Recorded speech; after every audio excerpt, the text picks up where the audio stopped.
And we're in. So, how's the life treating you, man?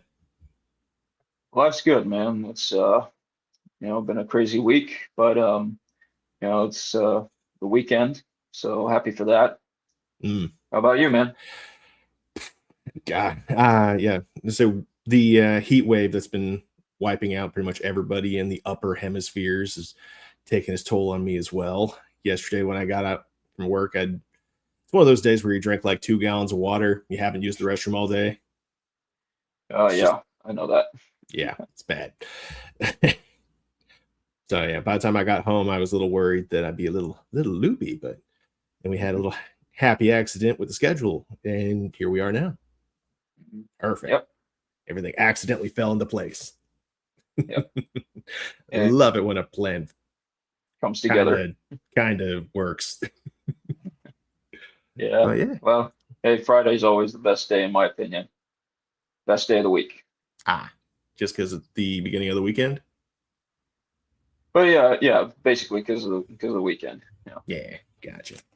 All right. Well, here for quick introduction to everybody, we got Ian Morrison back. He is the best way I've found to describe you now is a cinematic savant. You seem to have like a wealth of knowledge about every little niche topic when it comes to movies, whether it come writing, trivia, etc. And yeah, I we're guess. happy to have you back. Thanks, man. I guess you kind of stole that from World War Joe the other night. Did I?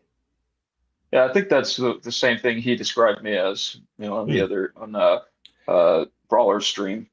Um, Maybe if as I said, I have been pretty loopy all week, so maybe it just subconsciously burrowed its way into my brain.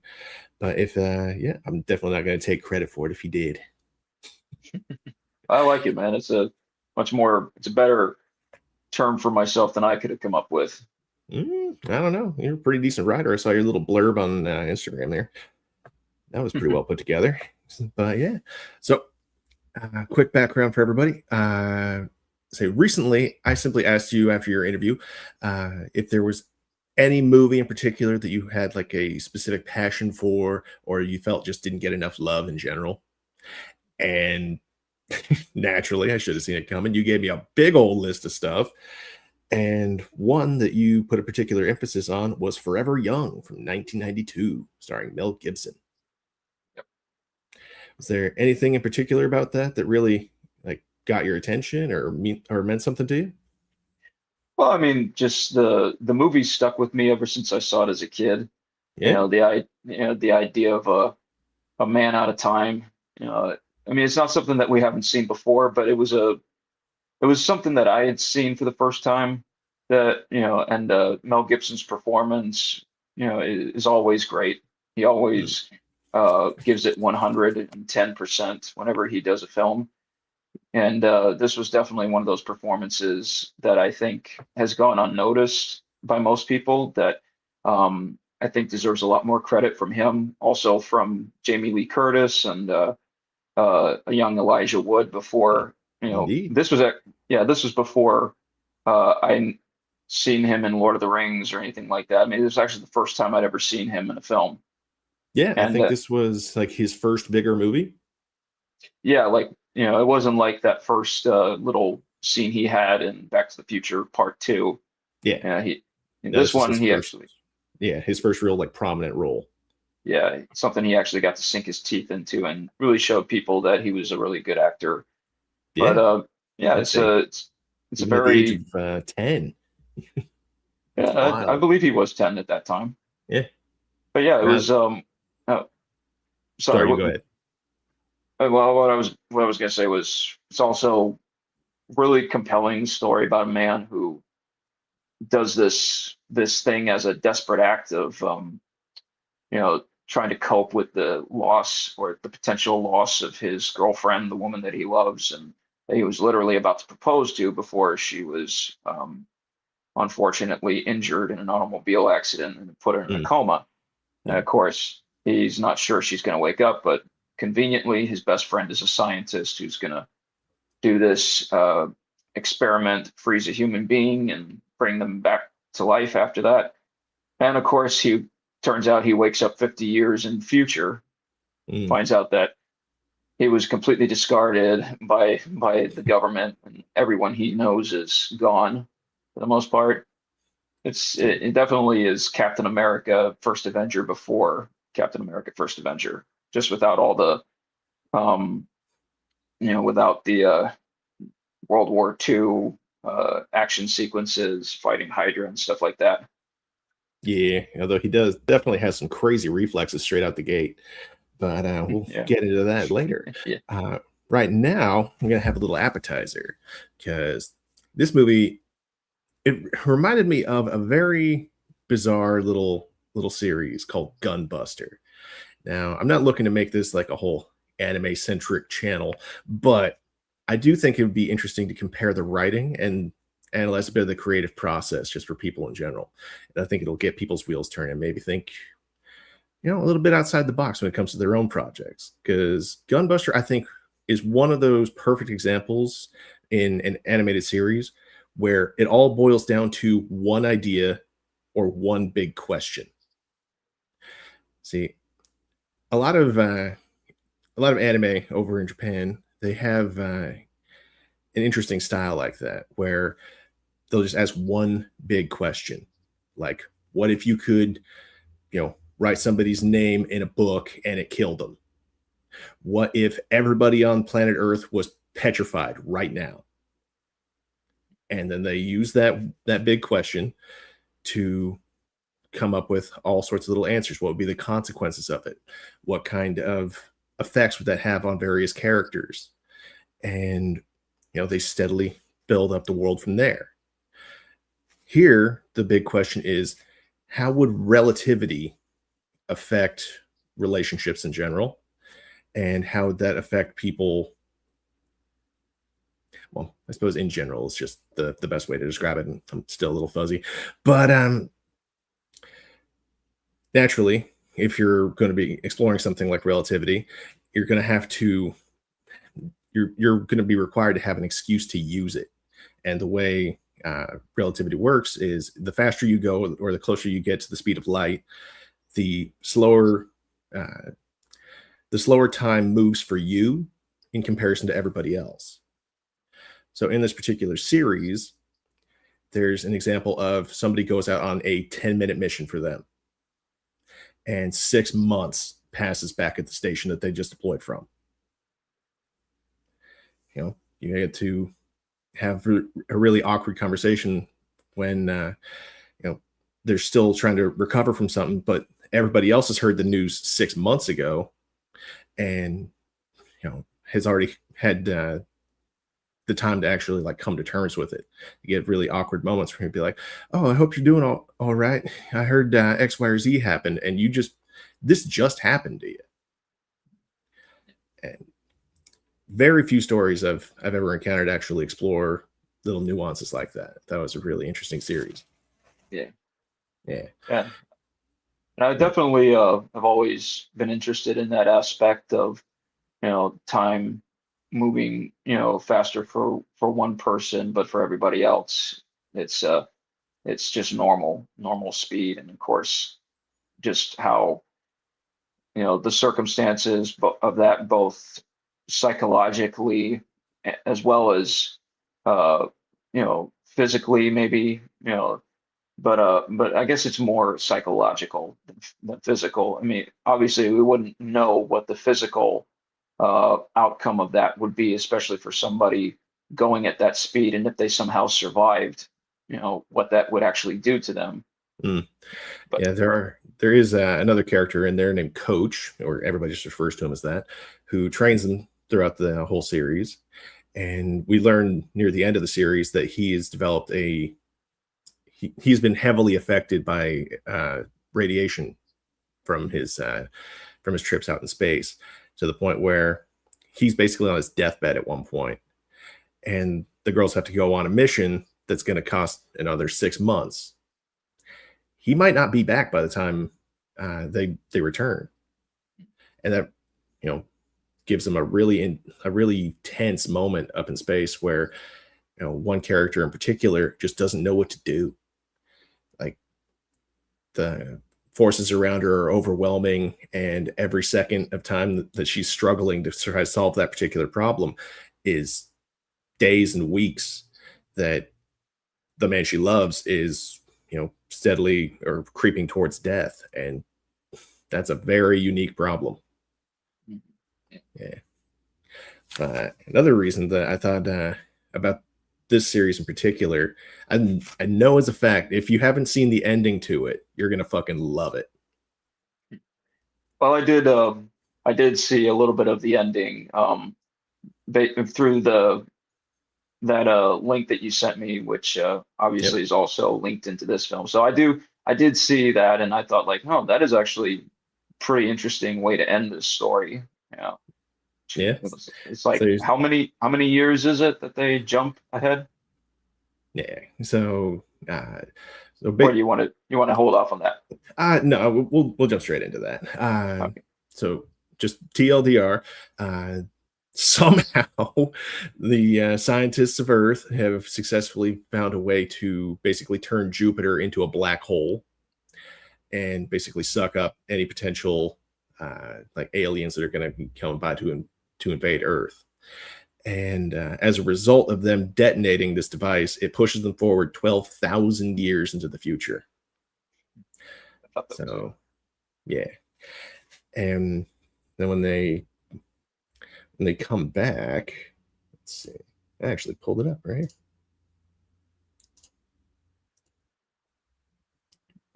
There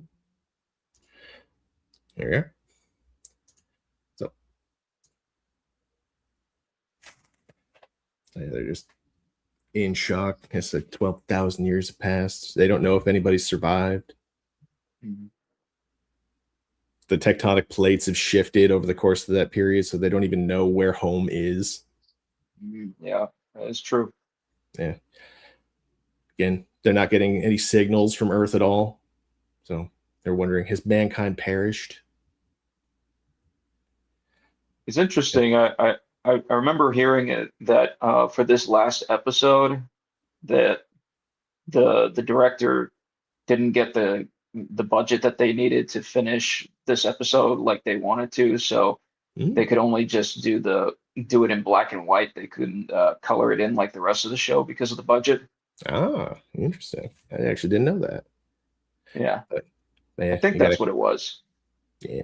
Now we got a close up of all of these little cranes that were made by some of her students. Do you know anything about the folklore behind those? The origami Yeah, trains. Um, I only remember hearing something like some kind of a like it's a wish. correct. Basically, if you put in the time to create 1,000 paper cranes, You're right. they'll Yeah, a wish that will come true. yes, it's a very sweet little gesture. Yeah. Yeah, at the very least, it'll show somebody else how dedicated you are to them. Mhm. Yeah. So everybody's a little concerned. We don't know what's going on, and slowly they get a little surprise. Yep. The lights pop up and all across the earth in this giant welcome home sign. Mhm. Yeah, that is pretty cool. But it's like the whole world basically has been waiting for them. Mm, That's pretty a crazy thing when you yep. think about it that they've been waiting that long, 12,000 years for them to show up again at Mm. the precise moment, and they know exactly what part of the earth they're going to be on, and they have that message ready for them. Well, yeah, I suppose if you actually if you actually think about what angle they're going to be approaching at, like they have no idea. They might be able to roughly figure out when they'll be back, Mhm. but that's going to be some tough math, and Yeah. there's no guarantee that it's going to happen. But I think it's really cool that like here in the U.S. we have Mount Rushmore and stuff, and that's people putting in the time and effort to carve somebody's face into a mountain. Like Mhm. imagine like somebody has definitively saved your entire planet. Mhm. How much effort would we put into dedicating something to them? Like that's really cool to me. I would think we would put in the most effort, especially if they actually literally sacrifice themselves to Mm. that, to that extreme, literally dropping into a black hole just to save an entire planet. I'd say you deserve a pretty good sized monument after something like that. Certainly hope so. But yeah, like as silly as that series is, and it's really fucking silly. I thought like that's a really good note to end on. Mm, I yeah, fucking love that. yeah. I mean, as cheesy as a lot of anime shows can be, because they do, obviously they're not limited by the same restrictions as you have with Hollywood here in the US. Mhm. They have a lot more freedom, and so they don't necessarily they don't necessarily limit themselves by trying to make it more practical, more believable. Yeah, they want it to be believable to a certain extent, but they also want to give it a more fantastical element. And yeah, Well, it's a lot easier to get away with fantastical ideas in animation. It gets yeah, really, it just looks ridiculous when you do it in live action. yeah. Especially if you really don't know the original source material. You know, Yeah, it's like uh, one of my favorite films the last few years is Alita Battle Angel. Yeah, nice. I mean, I really like that, and I never grew up with the original cartoon or the comics, but I'd always known about them in the back of my mind. Like sometimes I'd be at a Mm. library and I'd see the manga comics in a specific section, or I'd see like a DVD or VCR for the movies, for the animated films, and they always Nice. kind of stuck in the back of my mind. But then I saw the film and I watched a little bit of the original anime show just Mm. to see how similar it is. And as much as I know the movie's very different from the originals, I think Robert Rodriguez actually did a pretty good job trying to adapt it in his own way, because obviously in the original story it's the future, I believe, still set in Tokyo, right? Yeah, this is one of those series I'm not actually very familiar with. Yeah, Okay. I But can look it up if you like. I'm pretty sure it's in Japan somewhere, because obviously most anime artists and writers have their stories set in Japan. But in Robert Rodriguez's version, it's somewhere in South America. So he tries to implement some of the architecture from like you know uh like Aztec heritage, Mexico and stuff like that, because that's obviously his heritage. But I think like as far as the cyberpunk elements of it, it still feels very much like like the original manga. Mm, I got you. Yeah, from what I'm seeing, like it's not giving any specific countries.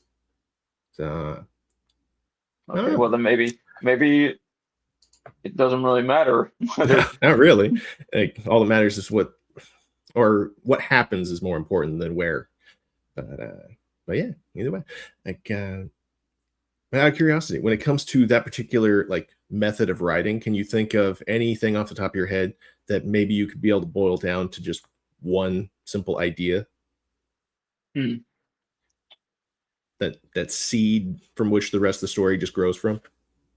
like what you were saying earlier with the Yeah, question, yeah. and is it particular? It's still Gunbuster you're talking about, right? No, Or I'm referring to like that the way that particular story was written. You can okay, tell yeah. that basically we had an idea of time affecting some people more than others. So in Mm, this particular case, like you go off on a series of missions, you come back down to Earth. Now you're 10 years younger than your classmate.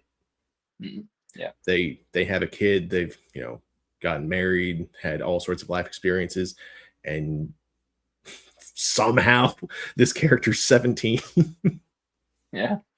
at least Or like mentally. I guess what I would probably think is what if someone never grows up, you know, something like that, I guess. Or maybe Or something like the Curious Case of Benjamin Button. You know, somebody who yeah, was just yeah, born old and reverts throughout time. That'd yeah. be a similar kind of story structure, where at least creative process, where you have the one question and then just kind of filter out the consequences from there.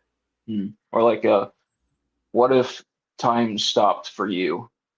Something. I don't know if that sounds Hmm. any better, but I guess that could apply for any kind of story, not necessarily, Or this. yeah, I say, or like the movie mentioned at the beginning of that video I sent you, Click. Like, what happened? Yeah. Like, what if you just had a magic remote that allowed you to do whatever the hell you want? hmm Yeah. Yeah.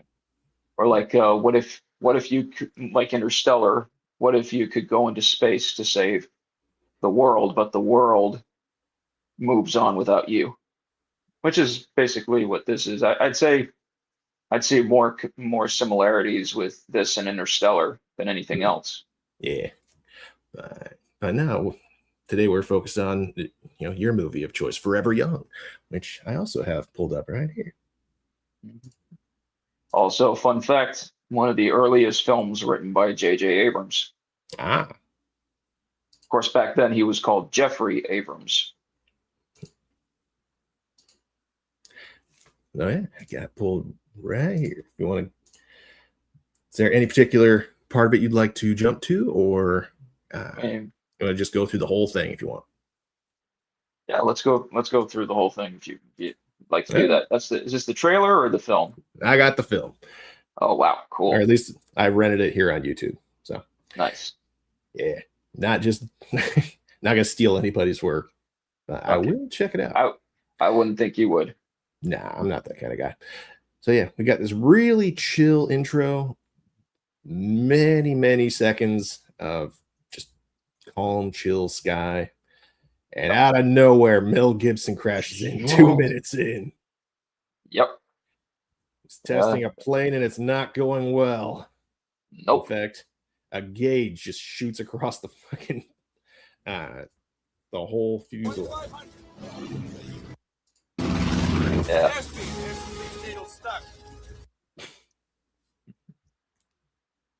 Yep. Yep. Everybody on the Basically, plane. if they had thought about it, he could have been a good Hal Jordan back in the 90s. Potentially, yeah. Another interesting fact about Mel Gibson, he was almost cast as Wolverine. That'd Yeah, be crazy. he was actually one of the original choices to play that character, but he's always said he never wanted to play a superhero. Hmm.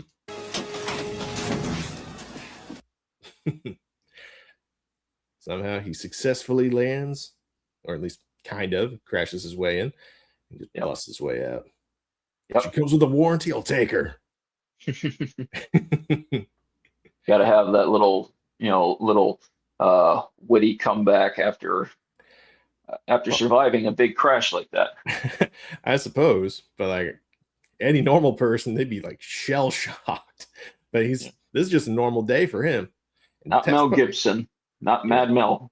nah. And test pilots in general are nuts. Like, Well, they you ever got to see that? be.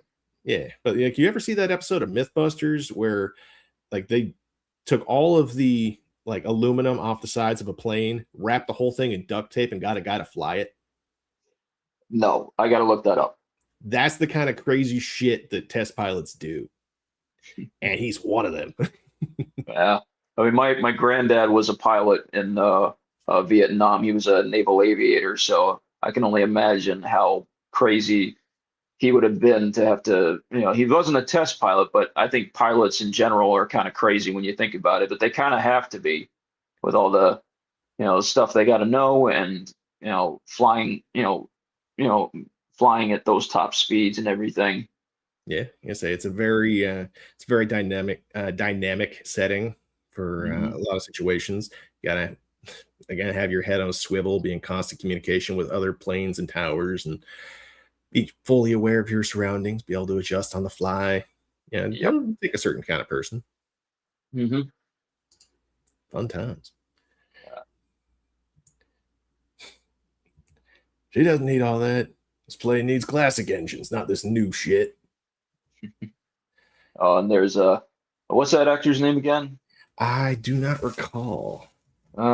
It's like I was just watching another film that he was in the 90s, Man of the House. Have you ever seen Yeah. that?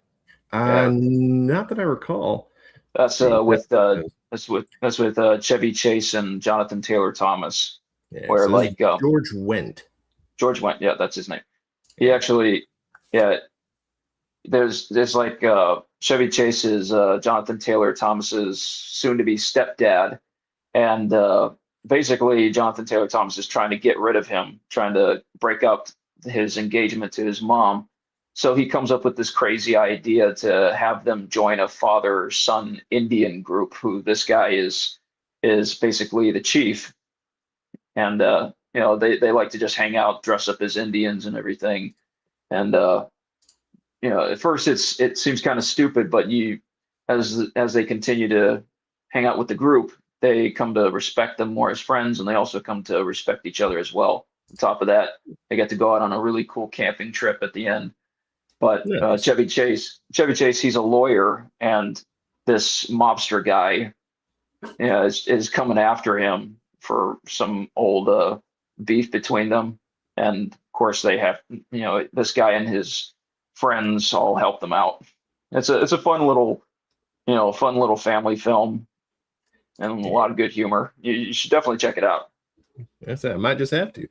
But yeah, just thinking back in the day, we could use movies and stuff to actually, examine people's differences and use them as a way to unite. Whereas Mhm. nowadays seems fucking everything is divisive as hell nowadays, which is just so Yeah. disheartening. And what's interesting is also in the film, Chevy Chase reaches out to an actual Native American chief to kind of help them be a little bit more authentic. Like he teaches them how to do a rain dance, and Okay. it's a um, fun little thing. And the guy helps them out, out of respect for Chevy. He knows that they're all good guys. They're not trying to be disrespectful or anything. They're just doing it as a way to connect with their sons, little father son bonding kind of thing. Hmm. Nice. All right. Well, back in here. Yeah, So no, I'm going off script yeah, here. no worries. I have absolutely no problem with tangents. But now we got Mel Gibson. He's all amped, but his buddy here, he's got some news. Mhm. I'm still having a heart attack. And there's the Yeah, doctor this here trying to doctor. perform, trying to perform an exam. He's like, "Get Yeah, off of me." he like literally sticking a you know little thing in his mouth trying to check his temperature or whatever. I don't know. Yeah, like you're gonna be able to hear anything through his shirts. Yeah. Ah, now we got the little bit of foreshadowing with Helen. Yep. His the lady he's madly in love with and about to propose to. Hmm. How important she is that like at, at this moment where his life is supposed to be flashed before his eyes, the only thing he sees is her. Yep. It's And like it's it shows you where his priorities are uh, for sure. in the right place. Yeah, really helps establish his character and a bit of their dynamics, which is great stuff. But still, my man here, he's got some stuff he wants to say. So, yeah, it's Maybe like it because it worked. worked. It worked. Now they And we're don't like, really, what? they don't really say what it is at the moment. Nope. Keep us in Corrupt. suspense. Yeah, really rouses your curiosity. And again, we're only a couple minutes in. Yeah, we're 5 minutes in now. It's like, and then I guess we could skip ahead a little bit. He's like, not yet. Can't tell anybody yet. yeah, but can you imagine, like, again with this setup, like, can you imagine how exciting something like this would have to be for him to be like this moved by it immediately after crashing a plane? Yeah, it has to be something pretty good because it's like you almost died and yet you're still excited because you want to get back to your girlfriend, but now it's Mhm. like this makes it even better. So what is it, man? Come on. What's going on? Uh, Like, yeah, we're gonna Oh go man, I celebrate love later. those. I love those cars. I love the clothing. This is this is back when Hollywood actually took this stuff seriously. Yeah, beautiful stuff. God, The stuff with, plane, yeah, like there's so much style to them. They actually work. mm, and Love that. it's They're not. more it's art. It's real Yeah, art. It's yeah. not It's like today. Today's still kind of art, but it's more. it depends on the brand. Like a lot Yeah, of okay, that tangent's gonna go on forever. So I'm just gonna knock it that lacks off. emotion. Yeah. And again, it Designs lacks a lot of, today. yeah, it lacks a lot of like a lot of secure style. A lot of newer vehicles are like just edgy for the sake of being edgy Yeah, and fucking loud as shit. This is just nice. I like this stuff. And again, it's not designed to fail. yeah, that's true. Yeah. Yeah. Moving on. We also got, it's got a lot of, Radio, blueprints. yeah. Yeah. He's just wiped He's out after, partying all night, yeah. and of course, Okay. we got some great music playing in the background too. You know, Mm-hmm.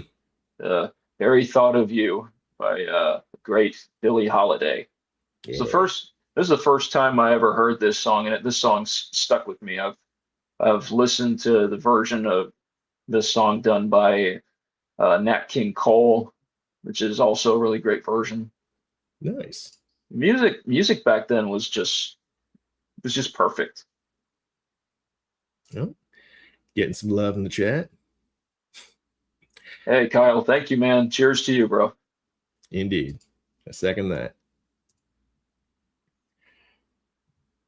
And we are introduced to Helen, Yep. beautiful redhead. Can never go wrong with a redhead.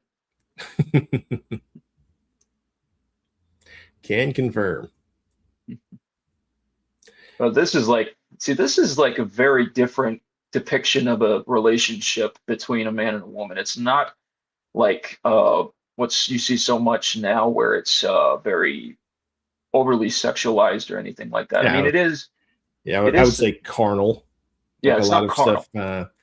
A lot of people mistake that for passion Yeah, in a relationship, yeah, but these two have reached a level of intimacy where they're just really comfortable with each other, yeah, and yeah, that's true intimacy. yeah. And it still has that, sexual tension but it's not something that is exploited by Yeah, it's not the goal of the yeah, interaction. It's just an accentuating feature of it. yeah. And you actually see them actually discussing what's going on in their lives here, and you know, they Yeah, actually have a very open, genuine, open relationship where they trust each other. I think you mean an honest relationship. Okay, Not- honest. I don't mean open in that sense. Let's put our mindset back in the 90s kind of Yep, mindset, where it's a lot more innocent to say open when you for sure. actually meant honest, you know? Absolutely. Yeah. Yeah, Uh, as we were talking with Kyle last week, like relationships have taken a bizarre turn over the years, yeah, and this was a bit more pure back in the day. yeah, pure. Uh, yeah, That's the key word here. yeah. But But now now they're trying to make this into a little bit of a game. Like what's going on that's got you so excited? mhm. And now And we actually learn what they were talking about. yeah, like so. Harry Harry, froze a chicken, yeah. and Well, she's like, big whoop, but could you bring the chicken back to life again? And she's like, what, really? I So saw the she chicken. so she's like it. She's kind of in on this too. So she also knew a little bit about this before, and is like, oh, really? It worked? Mm. Like, you won't tell about this. Like this is a serious government secret. Yeah, Well, and it then should be. That's incredible technology. yeah, and it's of course we're just being told about it. And we never see it, but in a way we don't really need to. The fact that his excitement tells us that it's real. Mm. That's a good bit of showing and telling when you think about it. It's not just him saying it for the sake of telling us. You see through his acting, this is something, this is something next level. Yeah, they're subtle symbiotic nuances that work together so well. Yeah. And you could, in a way, you could have shown us that, but it doesn't really need to be shown. Yeah, you could It jump would take straight up into too much the time. yeah, like if you would replace this with a scene of him in the lab with the chicken, showing off all of the gear porn that us guys like, Mhm. that would put a whole different spin on this thing. And it's really not the focus of it. Mhm. It's more of a tool that or a plot device that will allow you to bridge the gap from Act 1 to Act 3. Right. Not even under torture. Don't say anything. She's like, Come on, Annie, don't come do on. it. You promised me you wouldn't. Like He's I know like, you're Mel. Like I know you're Mel Gibson. Don't exaggerate like this. It's like no, I'm gonna have to do I it. have to tickle you. I'm gonna have to test you now. Your torture begins now. She's like, Not the that's another knees. cute little moment. Yeah, like it's so sweet. Beautiful car, beautiful woman, great, beautiful song, fun Yeah, little humor, nice little picnic with a bunch of nice families. This is like classic America right here. this is just life back, Yeah, few simple years ago. life, very simple life.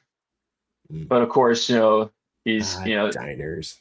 she's like waiting for him to, say that big question because you see that moment with his friend Harry and his wife where they say they're expecting their first baby.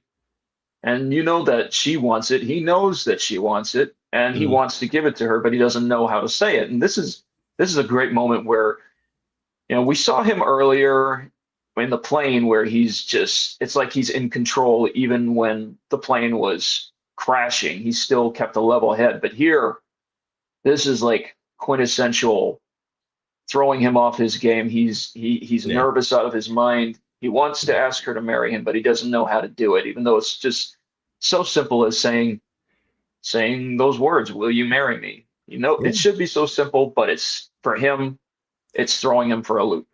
Well, in those important moments, you have a tendency to overthink. And I don't know Mhm. if you've ever been like prepping for a thing. Your first Unfortunately, I have never even gotten to the point of a first date. Sadly, okay. Well, hmm. that's okay, man. Don't feel bad for me. I'm not feeling bad for you. I'm just wondering if maybe that's something you want to talk about off the stream. We could do that maybe later, but yeah, Yeah, no worries. let's talk about this. Absolutely no worries. Okay. But yeah, in a lot of moments, like sometimes uh say like for like last week's stream with Kyle, I Mhm. spent a lot of time probably overthinking certain aspects of that particular conversation that by the time we got around to it, like I didn't even know where to start.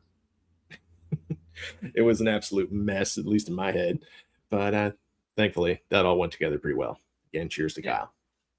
Uh, but yeah, this is Kyle's definitely understanding like that. yeah, he's very accommodating. but yeah, again, this is one of those things that really helps emphasize the importance of her because, like, we've seen him, crash a plane and be like, it is nothing, Yeah. and now he's struggling to talk to his girlfriend of however many years. Yeah. Probably And like I think they've known each other since they were kids, actually. yeah, and now that I'm thinking about it, yeah, it says or he said that he's known her literally his whole life. Mhm. That's wild. Yeah. Only in the movies. Very rarely in real life do you have couples that have known each other that long. Yeah, especially nowadays. Really envy that Yeah. because, like, as I've mentioned in the past, I was a military brat. I was on a plane when I was 2 months old, Oh wow. and yeah, there was 1 year in school. I was the new kid 4 times in 1 year. That's nuts. Yeah, Not a lot of settling in my life. Mm. But yeah, now we kind of get that. We see he's been practicing, but she's not Yep. even there. She shows Rehearsing, up. rehearsing. Yeah, they're about. She's ready to go, but he's like, no, no, no, wait, you want to eat some pie? Yeah. And she's like, we just had pie. It's like, Not blueberry pie. yeah. Yeah, you can never go wrong with that. Blueberry pie is always good. Yeah, But yeah, yeah, he's he just stuffing his mouth and everything. She yeah, knows that he's trying to get the question out, but she's like, I want to stay and I want him to say it, but I got other things I got to do. And yeah, come right. on, man. I'm on the clock, and he's just trying to buy time. Yeah, Awkward as hell. It's just adorable. yeah. Nice little shows you just how good of an actor Mel Gibson is. You know, he knows how to be, he knows how to show the anxiety he's feeling, but also make it feel fun and light as well. You know, Mm, he's definitely got that his own brand of comedy in that sense, and it definitely makes you think of films that were made during this time, sort of like the Jimmy Stewart, the um, the Cagney actors of that time. He definitely has those qualities, especially right here. yeah. Oh, let me get that subtle bit with the thunder. Yeah, and of course, a little bit more pure intimacy moment here with the Let's with the never phone booth. let's never leave this phone booth. Yeah, why not? Seems like a nice place to live. Mm, But of yeah, course, she's like, I gotta go, and he's like, Yeah, what are you still doing? Get out of yeah. here. Come on. Those Call phone up booths. Harry. Yeah, I fumbled. Like I wanted to say it, but I just couldn't say it. And then all of a sudden, the guy's like, Danny, you need to go Uh, outside. And yeah. it's like this is just great little turning the whole scene upside down right there. It's like you don't hear anything. You don't hear the cars crashing. You don't hear any screeching. Nope. It's just you see the reaction on the guy's face in the background, and then him saying, honestly, now that I think about it, I don't understand why he didn't try to, you know, rush over there and bang on the glass loud. He's very calm, the Um, the waiter, because he just saw this girl get hit. And he if I was him, I would have if I saw that, I'd run straight over to the phone booth and bang on the glass so loud, be like, hey man, you got to get outside. Look what well, just happened. I don't yeah. even know if I could say anything. Well, and say it's we every now and then you'll have like these pop quiz moments in life where Yeah. you just kind of devolve to instincts and you don't know what to do. Like hell, earlier today, I saw a little discussion between a doctor and a firefighter on video, and there were some times where he'd been in situations where like somebody got cut in half by a car, somebody get pinned by a tree. Their top half is laying on top of the hood, the bottom half is underneath the back of the car, Oh, jeez. and they're Yeah. just stretched out between there, Yeah, that's and crazy. she's just stunned, like his brain trying to come up with a way to come to terms with this. Yeah. In certain situations, a lot of people don't know what to do. they Yeah. they just have that instinctive fight, flight, or freeze response, and his is a bit more frozen, we'll say. Yeah, it is. But yeah, it's a pretty devastating moment, unfortunately, for Danny here. Mm. You know, it's And like, it's also a very like emotionally intelligent moment, because we mm, have that tension of him, trying to you're empathizing with the guy. You just want him to say the words, do the thing, burst the bubble, really. And we yeah, got this moment of relief where we're actually taking the chance to breathe. He's calling Harry, and right at that moment when our guard's down, bam. yeah, just shows you how things can just change out of nowhere, and like life is Oh, very fragile. it really is. But this is a very understanding way to write things. Like you were putting yourselves in the audience's shoes and trying to basically feel through them. And again, when you have that lull, the impact is going to hit harder. Mm, yeah. Yeah. It's And he's just devastated. yeah. It's total disbelief because just a few seconds ago he was looking into her eyes. They were smiling, they were kissing and Mm-hmm. laughing, and Yeah, then he's fantasizing about their future. and you see her there in this really really gut-wrenching uh angle. Mm, It's and you see him just he's just falling apart. It's like yeah, doesn't know what he's gonna do if she dies or anything. yeah. Well, like in situations like that, like the reason people experience stuff like depression is because they are faced with a problem that they don't know how to solve. Yeah, And in this case, he just doesn't have an answer, yeah. and it's something that he simply cannot accept. Mhm. So he spirals, Yeah. and it's anybody can understand that.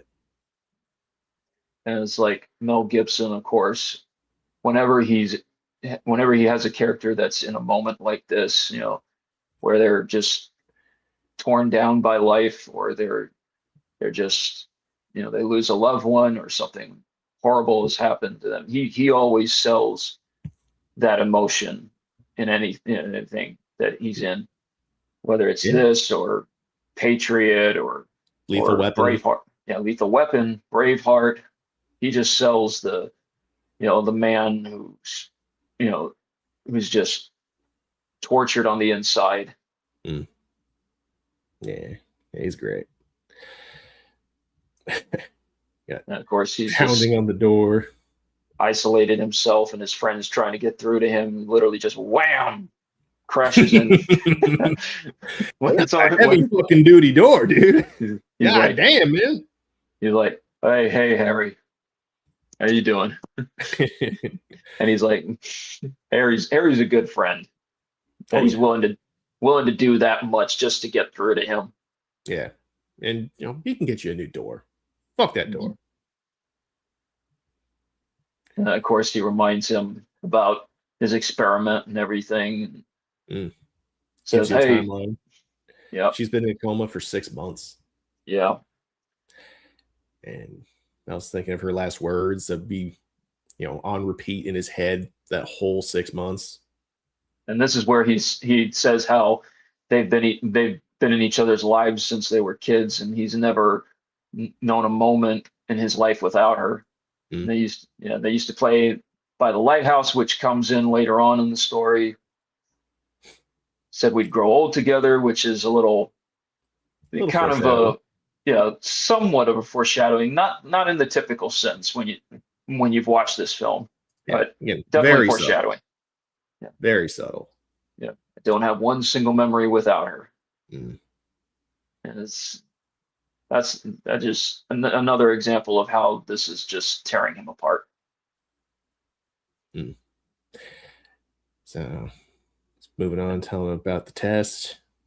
Yeah, and of course his talking about like he's going to freeze a human being, but the guy that Yeah. he had lined up for the test, didn't pass the drug test. He had all this alcohol in his blood system, couldn't do it. Hmm.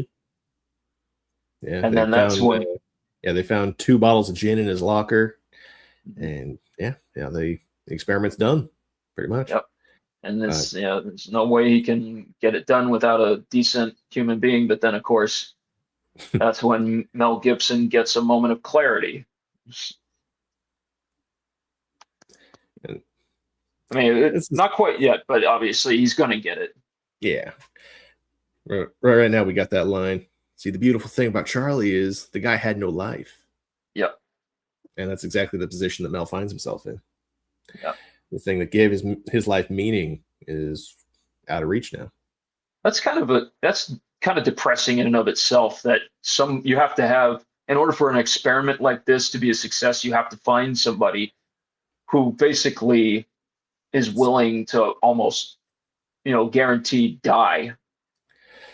Well, yeah, that's why. Yeah, that's why human experimentation isn't really uh, looked Legal or looked well upon. yeah. Yeah, yeah, especially after those last ones. That was terrible. But Yeah. man, One now last he's going. one last moment with her, Mm. just looking at her, not knowing if she's going to wake up. That's one more thing to inform his decision, to really push him to choose to do what he's about to do. And now we get this crazy shot of him running through the rain. Like, I don't care. I don't care if I look crazy running through this rain. Mm. I don't know what's going to happen, if I'm going to ever see her or wake up or anything. I just want this nightmare to be over with it. Yeah, So he's like, I want to sleep for a year. yeah, yeah. Wake It's me up like if she. yeah, it's like that movie Click we mentioned earlier. Yeah. He just wants to skip to the part where she's okay. Yeah. Like this part is so miserable for him, he just wants to skip through to it, which is something anybody can really identify with. Yeah. And he gives the qualifications. I've got no family, nowhere to go. I'm perfect. I'm healthy. I'm strong. Yeah. He's like, I can't just sit there and watch her die. But if Yeah. she gets better, wake me up. Yep. He's putting like he believes in his friend so much that like if she does wake up, that he would have the authority and ability to actually like Yeah. take him out of the procedure. Mhm. Just to, we're just bridging the gap. Basically, he's Yeah. just trying to get. He's just trying to skip the bad part. Yeah. And that's an understandable thing.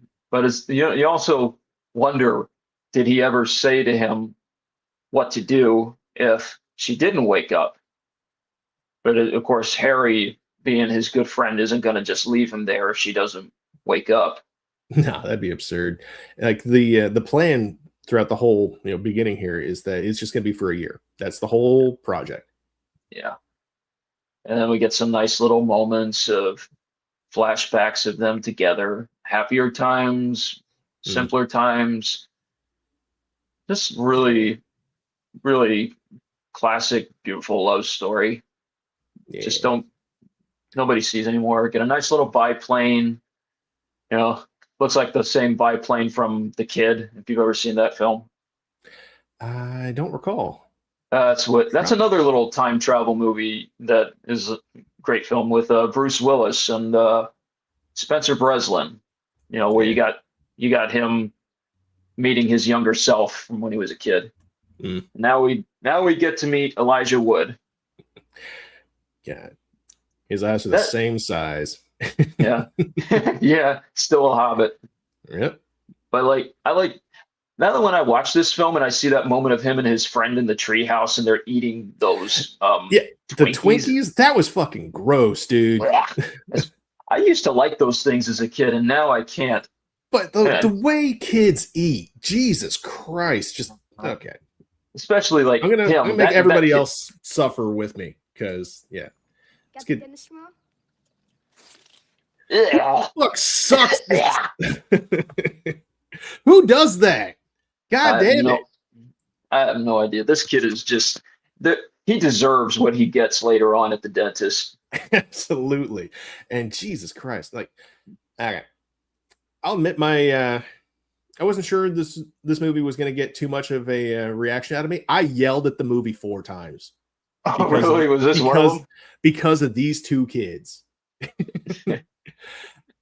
There were 4 times throughout the movie where it's just like, God damn it, kids!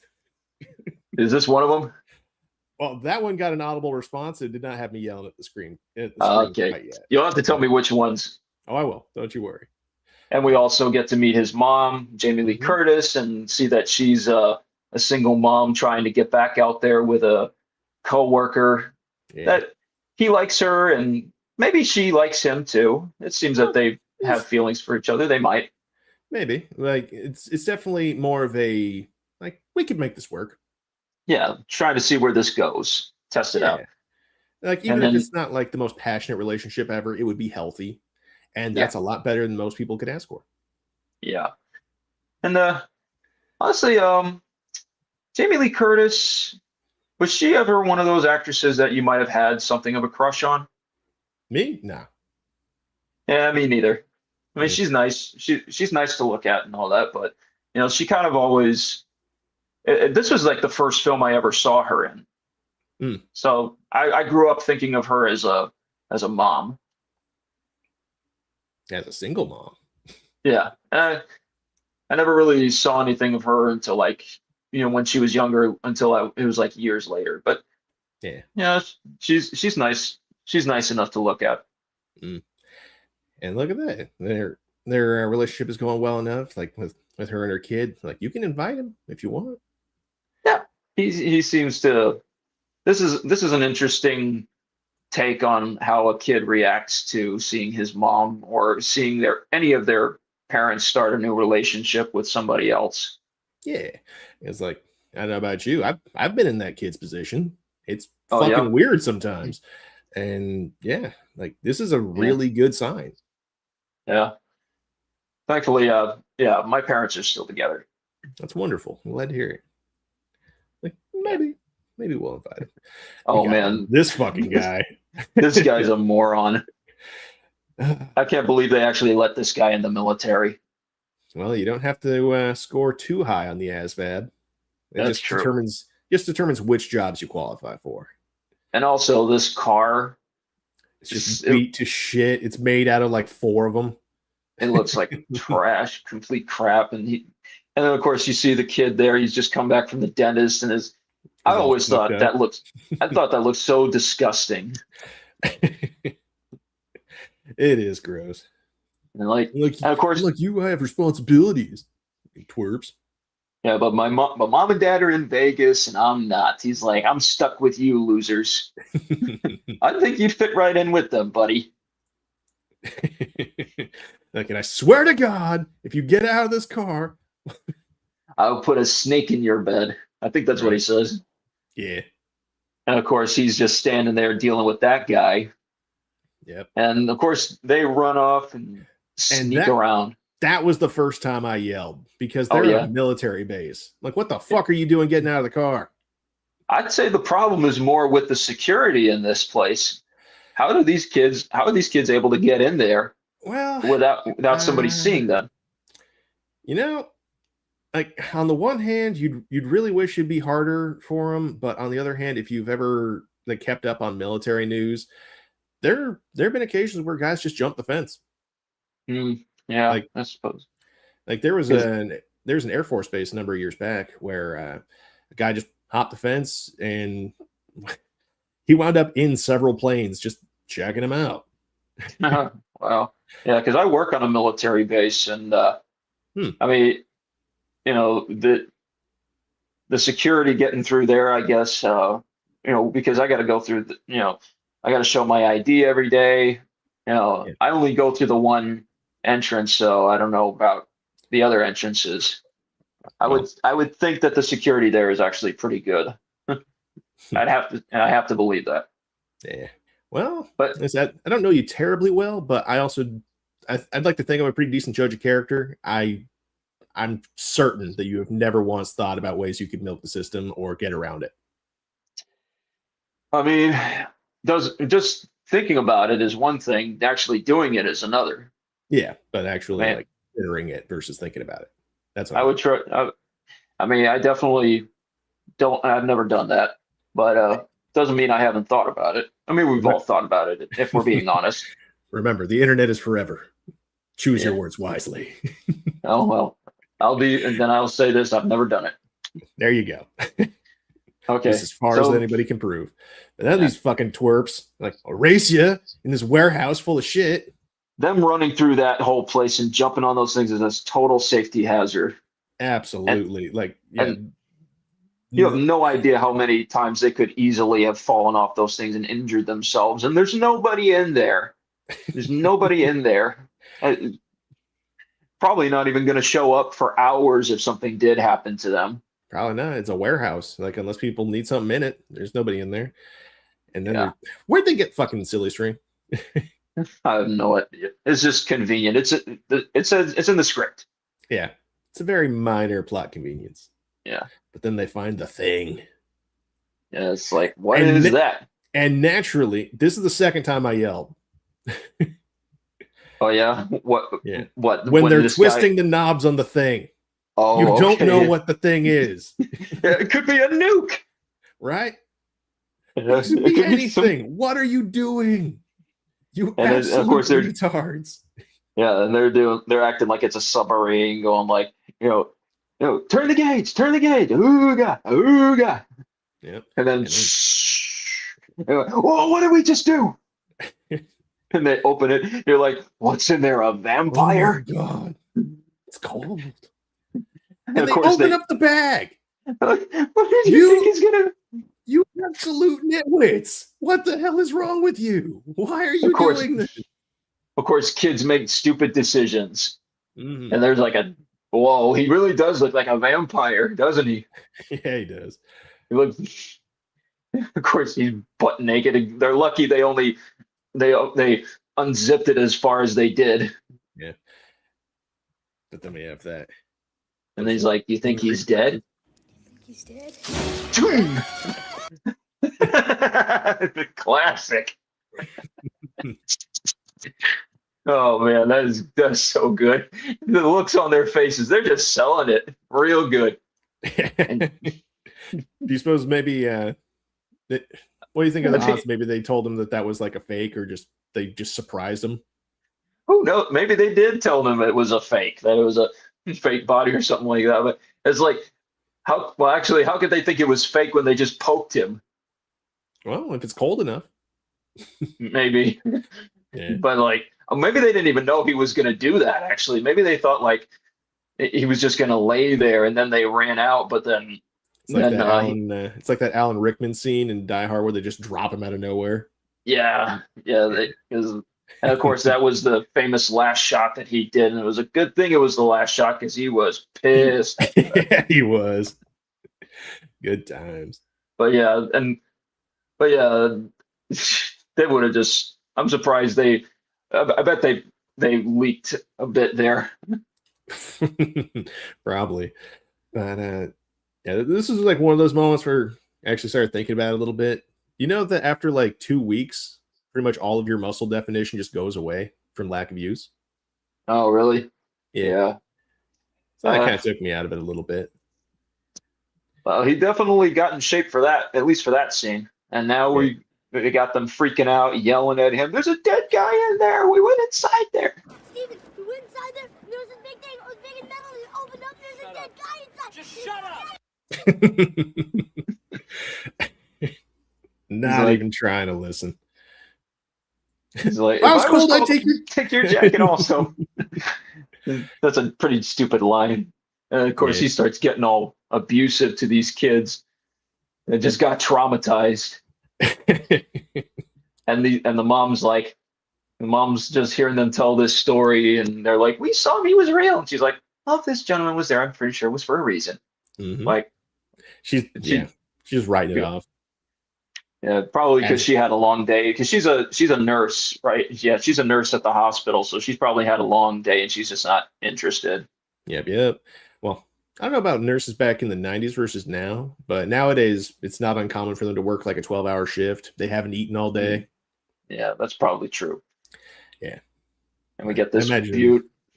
Yeah, I was just gonna say, I imagine that it's fairly similar back then. Yeah. We get him stretching after 53 years. Got a good butt shot there. Nice. Well, you don't like butts? Not his. I mean, Fair I don't need to see his butt.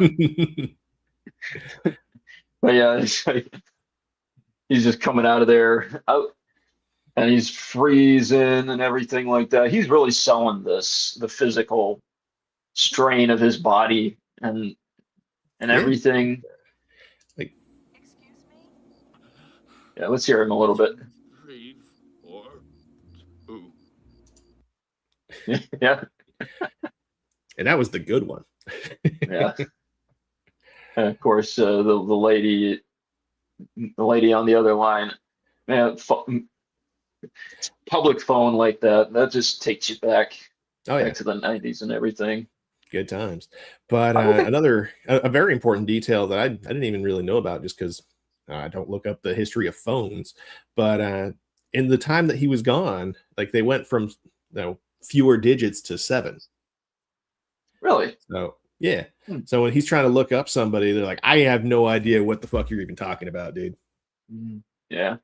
I guess that is true. I guess they did have shorter digits back then in the day. Yeah.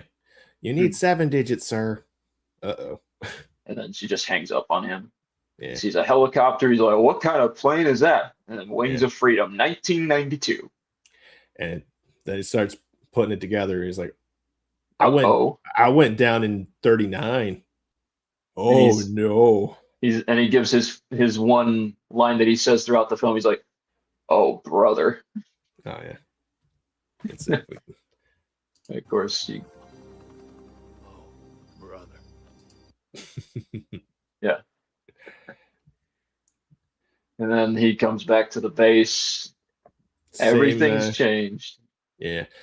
So that tower's still there, but everything They let else. it go to waste. Yeah, they did. This is a great moment. Oh, Walton Goggins. Walton Goggins, my man. Yep. Fucking kills it every time. Yep. Can we get a little bit of him freaking out on him right here? Yeah. Like, I love this. must look. He's I have like, to ask you to leave.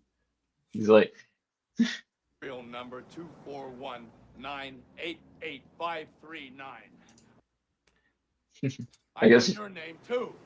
Now you sure look like a nice kid. I guess there's only so much you can show on here. Huh? Yeah, let's say like we're limited to like 5 seconds. So Yeah. I don't want to test the waters too terribly hard. Yeah, that's true. That's true. He's like, if you don't, I will personally make make sure Personally, make sure that you pull guard duty for the rest of your military career.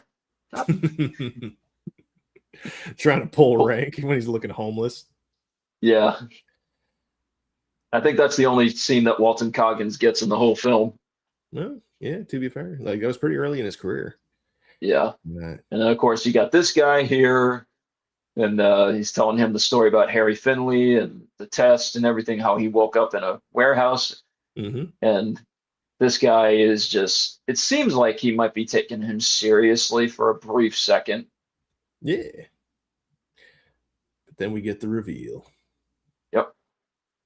It's just sketching doodles about, like, oh, this guy's a crazy whack job. He's nuts with a Z. Mm-hmm. Classic 90s. Mm-hmm. And then he just gets out of there because he knows what's going to happen next. This guy's going to have him committed. Kid and the fucking Twinkies. And he talks about how the dentist says he's never seen so many cavities in one mouth. Why do you think that is? Eating all that crap. It's the dead guy. It's the dead guy.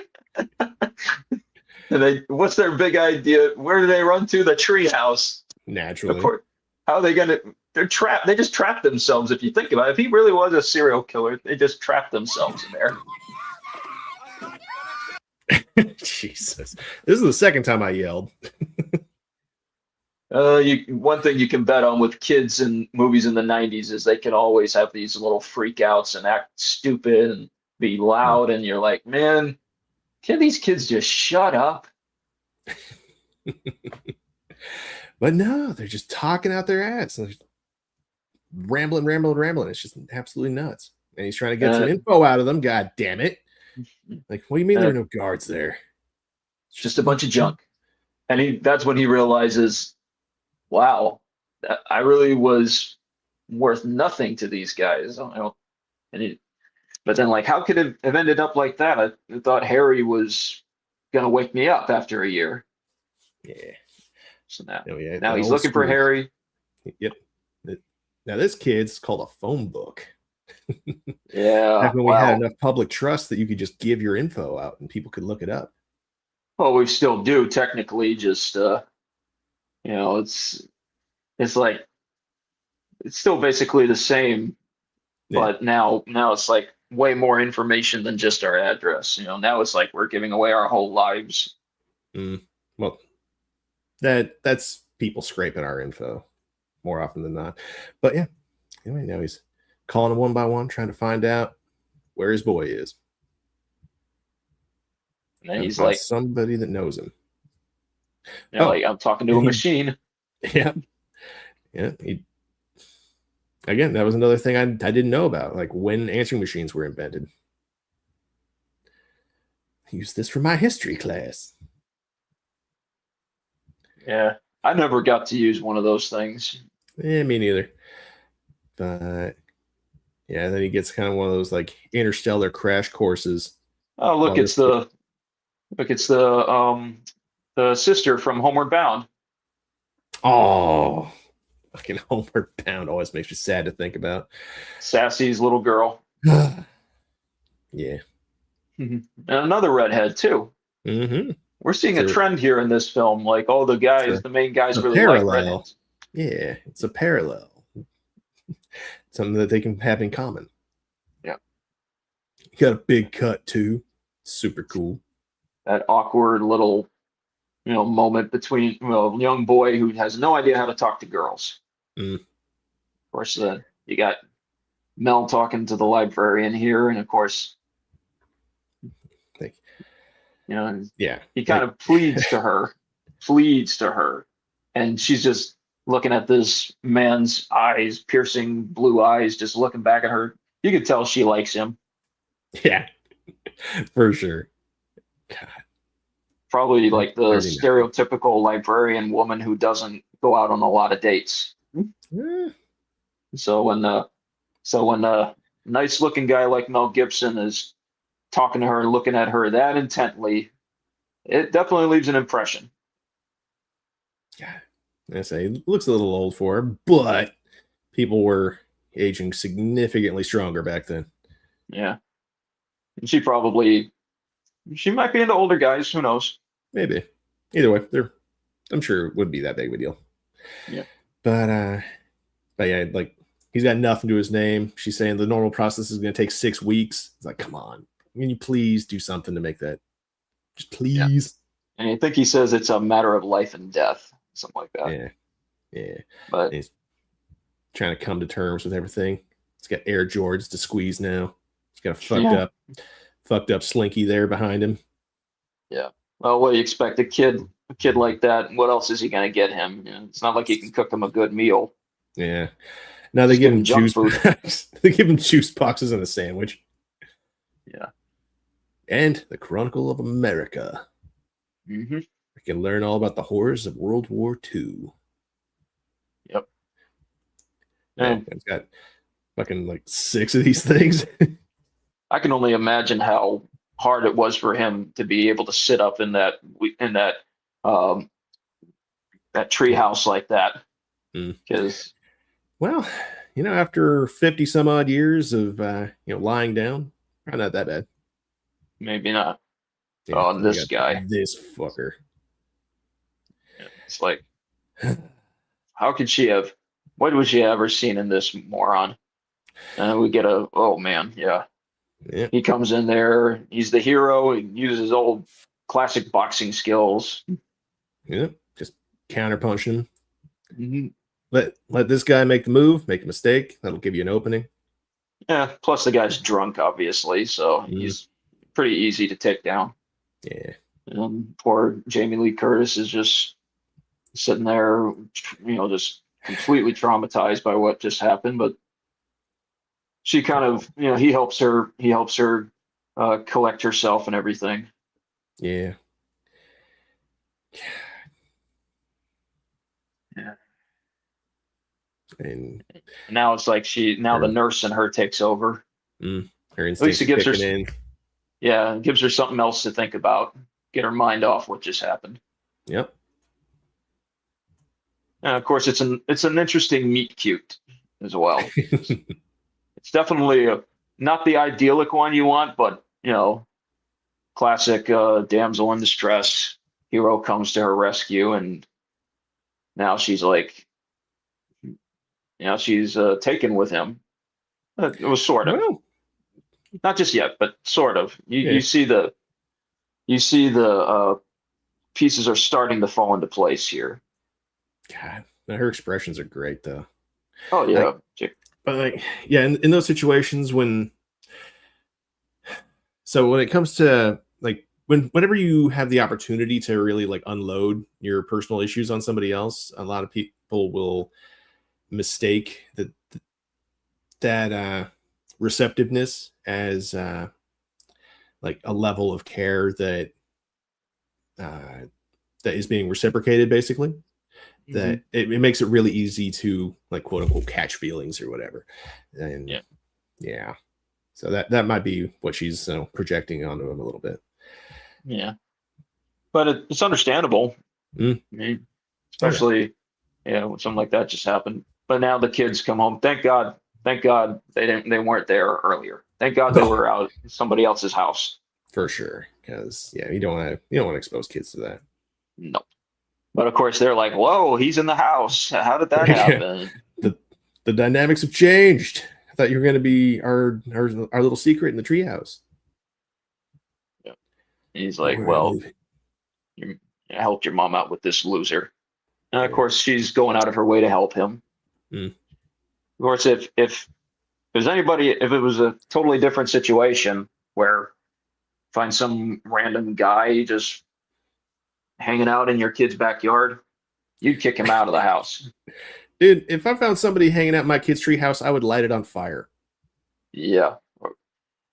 Probably doesn't have a gun because she's a nurse. Depends on the nurse. Yeah, now we're going to an air show. Yep. She's getting all, spruced up, looking nice. Yeah. Trying to look nice for him.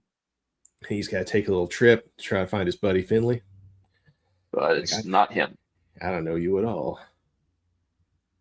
So that little bit of hope that he was trying to hold out for just had nothing to hold on to. Yep. But he gets to go, he goes to air show. He has to sneak his way in here because you got to pay $12 for a ticket. Yep. And as I said earlier, it's just that easy. Yeah, you're right. At least here it is. And it's very convenient for the plot too. But this is like another place where he feels most comfortable. It feels familiar. Yeah. But also a little alien, but not so alien. It's something that this would just be cool as shit. Like, yeah. Wow, all the new toys. Have you ever been to an air show before? I have. Yeah. When I went to like 2 when I was a kid, and I remember coming pretty close to going into one of those planes right there, this kind right here. I never really got the chance to go inside and actually see all these gears and toggles up close, but it would have been so cool. Well, if you ever wind up in Seattle, we have the Pacific Science Center, and you can go inside several. Wow, that's cool. Yeah, there's more buttons than you'll ever know what to deal with.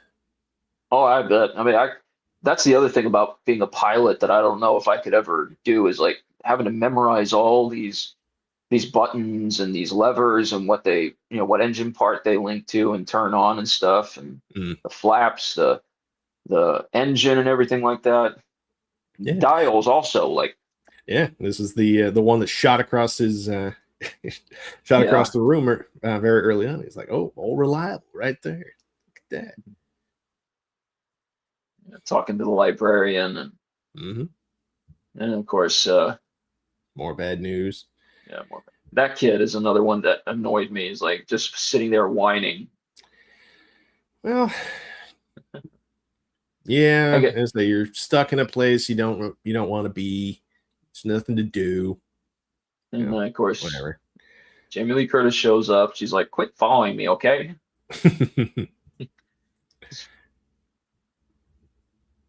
Like, you ever feel lost? Yeah. I'm supposed to find my buddy, but I don't have anybody. Oh, and she introduces him to John, and she's looking a little comfortable there. Yeah, it's an awkward little moment, at least for John. Yeah, it's like, oh, she knows this other guy. It's this clearly good-looking guy. Yeah, maybe he feels a little insecure. Like, oh, He's got a I mean, stronger jaw. John's a fairly decent looking guy too. Just Yeah, not bad. still looks like a nerd with the glasses, but A little bit. Needs Yeah. to put some lenses in those things. yeah, I guess they do look like they're kind of empty. Well, yeah, And- a little bit. And then of course see him back at Jamie Lee Curtis's house, still Mhm. trying to make calls, and Yeah, then we get this little yeah. We got the moment. tremor. It's like, well, what's going on here? Mm-hmm. Side effects of the experiment.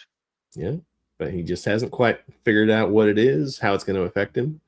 And we Right. see him making dinner. He's a man of many talents.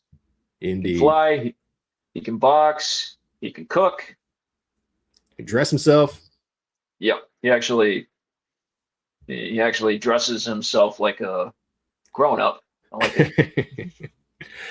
Tosses the kid an onion. He's just tearing up. It's I fine. hate, I hate It's that. fine. Well, you I hate hate that onions? about onions. I mean, I'll eat them every once in a while, but I definitely hate them when they're being cut. You got to get a slap chop, man. But yeah, no, those things fuck me up pretty hard. As delicious as they are, they make me look like I've been pepper sprayed or something. It's bad. You gotta try them with those with potatoes. You know, like Oh, the it's nice sautéed, crispy potatoes. yeah. And now, we of got course, that that guy from the beginning. Is that earlier? No, it's not Walton Goggins. It was the guy who was interviewing afterwards, looking Yeah. at him, and he's like, "Oh, what the fuck is that?" now he starts remembering what that crazy guy was telling him, and he's like, oh, maybe he wasn't so crazy after all.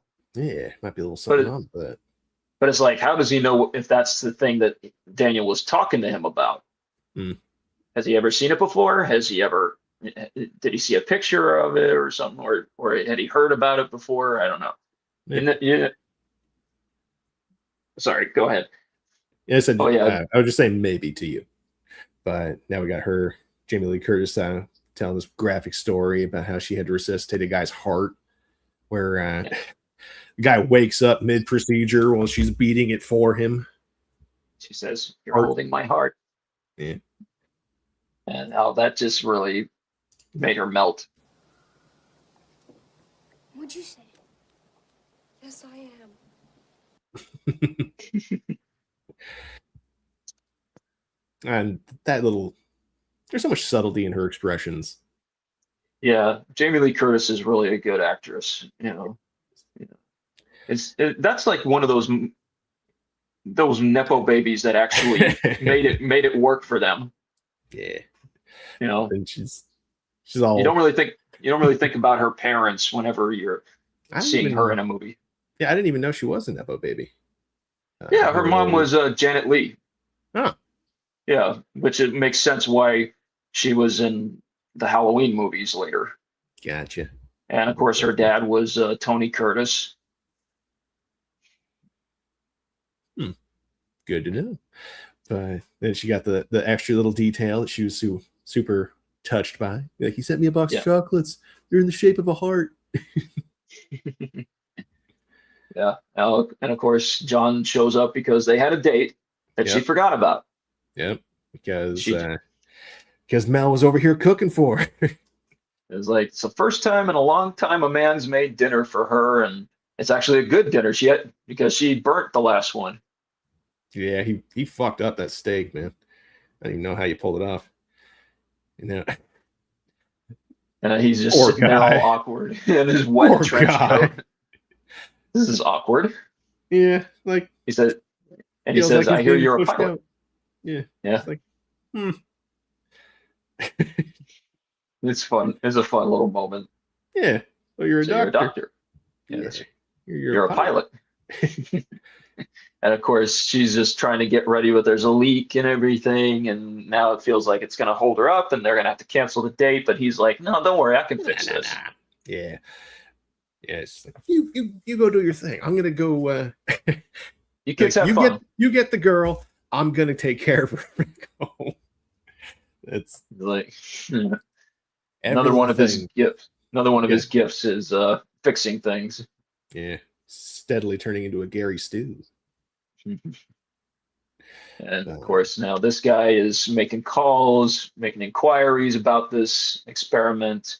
Yeah. Trying to figure it out if there's some credence to something he was saying. Mhm. Yeah. We go to the And diner. there's the diner, still there. Oh, that's I that feeling's got to be crazy. But Yeah. just if he wants some food, it's like I'd just like to sit here for a moment. And of course, he does a little thing that she did before, just before she was injured, where he takes the salt and tosses it over his shoulder. Yep. It's like a little good luck kind of thing. Mm-hmm. But he's just sitting there, just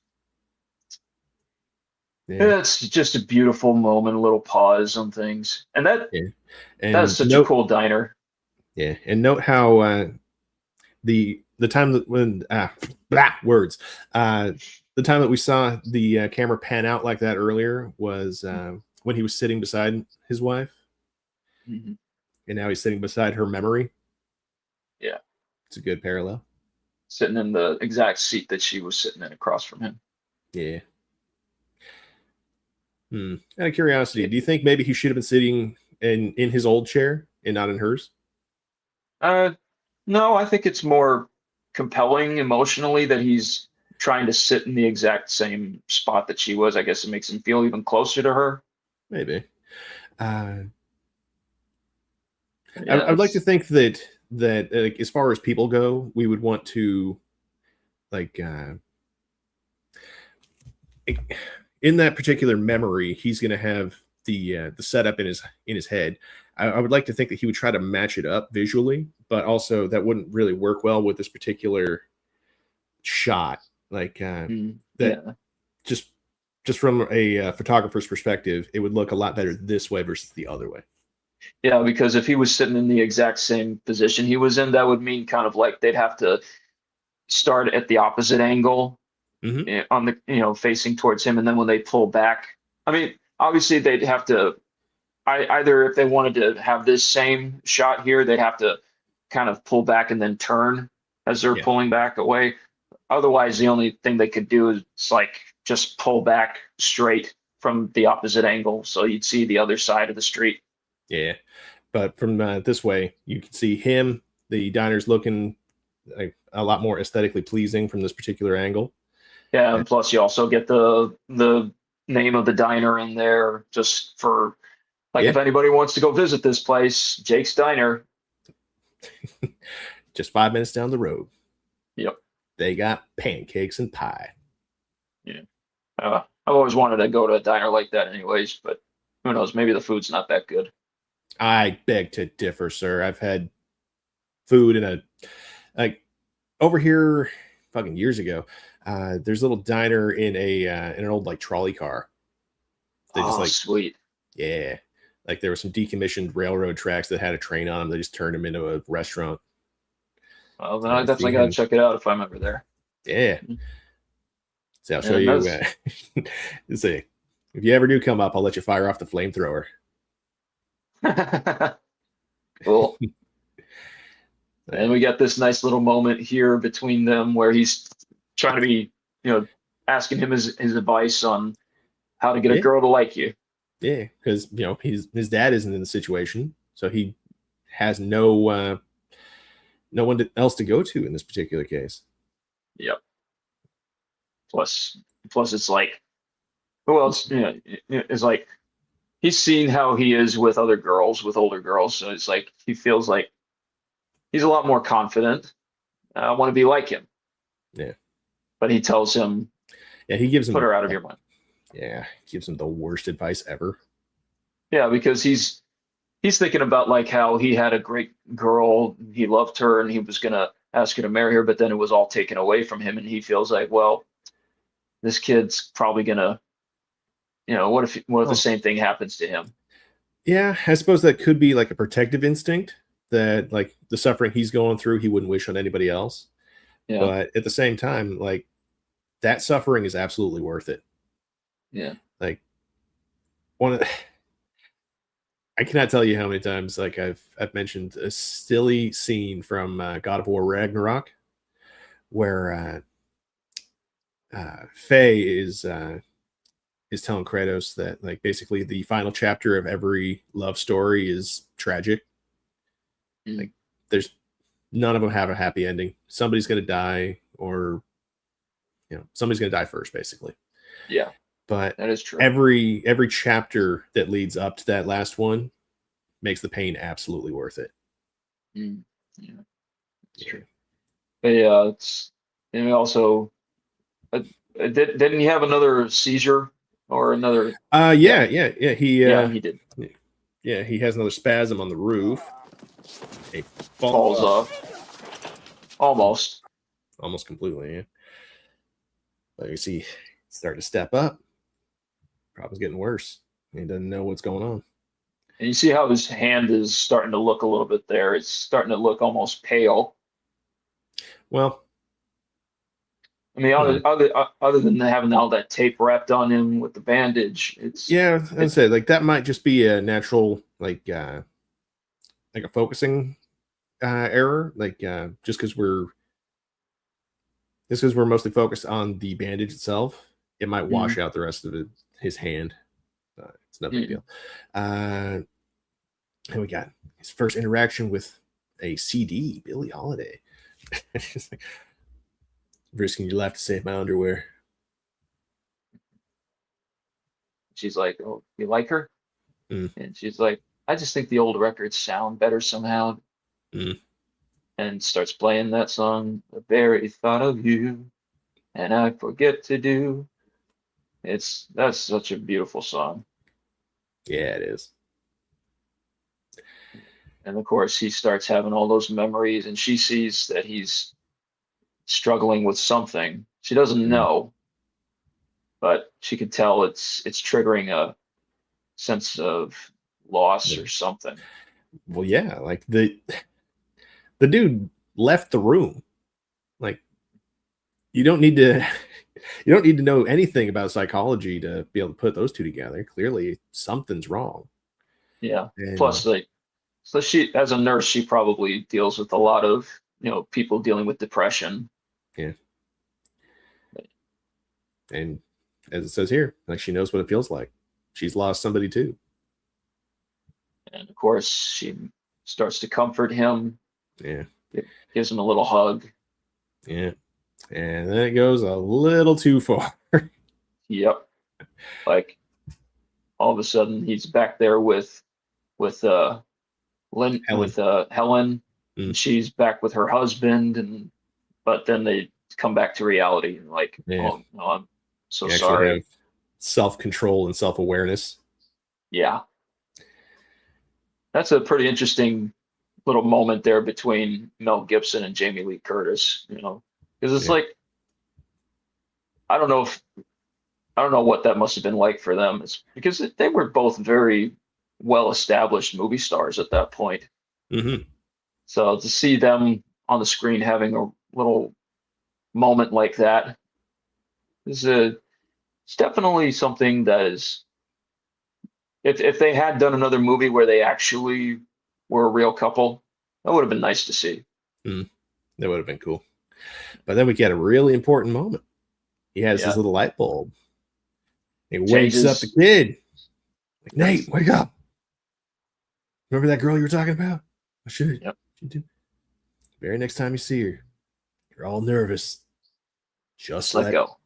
Yeah. Just say anything that comes to mind. Yeah. Well, maybe not anything, but definitely just be honest with her. Well, I said what comes to mind. It's not gonna, like you're gonna be all nervous and let go and be like, "Did you know that bricks taste delicious?" The fuck? Don't know where that came from, but okay. Again, you're not gonna say anything. Yeah, that's true. I mean, sometimes you do got to be a little bit careful about how honest you are. I mean, yeah, you do got to be honest. You got to, but like there is such a thing as, maybe too much information when it comes to telling a girl how much you like her. I mean, you should be honest. Don't get me wrong. Okay. But he's telling Okay. he is telling him the right thing. Here's a good example for you. God, a couple of years ago, I was going out with my closest friend that I've ever had, and at one point, I remember turning to her, and being like, "Baby, I just want to spend the rest of my life coming up with new ways to make you smile." Yeah. That's the kind of honesty people want. Okay. Well, I'm glad it worked. Well, it worked that Or did it night. not? She cheated on me. Oh, sorry, bro. That's terrible. Yeah. And he tells her, sing to her. Yep. The sooner the better. But he doesn't. I don't know if he necessarily means sing literally. Which But leads he's to like, really like adorably awkward scene here yeah. Of afterwards. course, now he's told him this. He's told him to go for it. He can't go to sleep now. He's got to Nope. do it. He's on a mission. Literally climbs up a tree like Romeo climbing up the side of the. It's like he's got some rocks, and she's like, "What the hell are you doing?" And he just starts singing this random song. You are my sunshine, my only sunshine. It's like, just a little kid song. I would think a kid his age back then in the 90s would have probably heard a different song, But yeah, it's a nice song. And then who shows up? It's Daddy. Oh man. And this is another great actor from the 90s. He was also in that movie I was telling you about with the guy who plays Harry, Man of the House. Yeah. He's one of the dads in the Indian group. Nice. He's like something like, what is going on? Like, it's, I don't know, probably around midnight now. Like, yep. I don't know about you, but I got work in the morning, and I don't want to be dealing with this little kid coming after my daughter. Yeah, it's like she's too young for this. But little guy stepped up. He says, "This is very serious. My name is Matt Cooper. I see her in class. I like her a lot. I'm in love with your daughter." He just doesn't even hold back. Nope. He's just saying the things. And the little she's girl's all embarrassed. Yeah. She's like, I did not expect this to happen, Dad. This is not my fault. It's like her first awkward moment like that. And the dad's got that look like, you done? Good. He's like, good night. Yep. Okay. But then he looks back up at the mirror because something hit at the window because something hits him on the shoulder. And she's giving him a cute little smile, actually. She liked it. Nailed it. Now we start like the whole government conspiracy. Yep. Eugenics Series 3. Apparently this is something that they have been working on for years, but Harry actually succeeded. And now that Danny's awake, that's their ticket to actually making their program succeed as well. Yeah. So now we got this other moment between him and where he gives him a jacket, gives him a pilot's jacket. Yeah. As what I think he mentioned it earlier, like the thing that you need to become a pilot is the jacket. Right. Yeah. And he wants him to teach him how to fly a plane. Yeah. So he got him this as a way to, sort of bribe him into teaching him.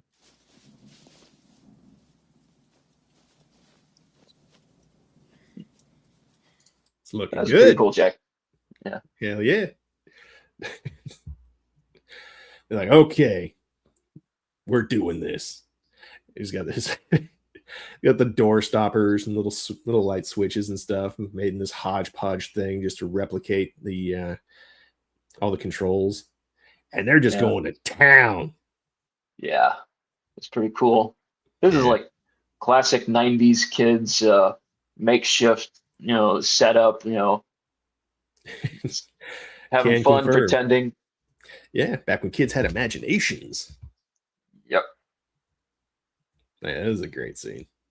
Yeah, and of course the camera's, shaking and tilting back and forth as they're making their moves like they're in the plane. Looks okay to me. Stay calm now. Yeah. And he's having fun too. You know, Yeah, he's he like, is. watch out for the trees and the cows In the and the potholes. potholes. Step on the brakes. Like, now you can do it. Or you successfully landed a B-25. You can do anything. Yep. And then he's climbing out, and then Yep. bam, he gets hit with another, Yep. another seizure. Or another And now this spasm or one's something. It's a this real one's good one. worse. Mm. Yeah. And it's in the rain and everything, and the kid's freaking out, Mhm. running down the street for help. Doesn't even go in to call 911. Nah, he's running around in the street. He's trying to get anybody. And now he's in the hospital. And this is where we finally figure out what's going on with him. Mm. Find out that he's aging rapidly. Mm. This guy's in trouble. Exactly what kind of blood activity is that? Yeah. And now the government's got their scientist. What was that character? What was his character from Terminator? Yeah, he was the guy that built Skynet. Yeah, yeah. I just can't remember his name. But Yeah, me neither. this guy is I've seen in a couple other things. Another great film. He was in Crossroads with Ralph Macchio. Nice. It's one of my dad's favorite films. Nice. But yeah, we're now tension's building up. Yep, and she sees him. She's like, "Quit following me."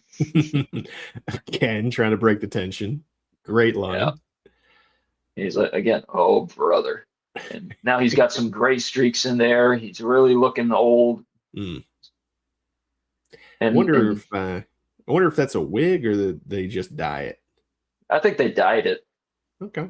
Well, in this, like over time, they might have replaced it with a wig. Because as the movie progresses, you see he's losing his hair a little bit, so it starts to go a little bit more balder. Yeah. Now, this is an interesting kind of topic as far as like, do you know how aging works? Oh, I mean, basically, kind of like what happens with a car that doesn't get. No, not quite. Okay. So Okay, tell me. Okay, so you know how your cells replicate?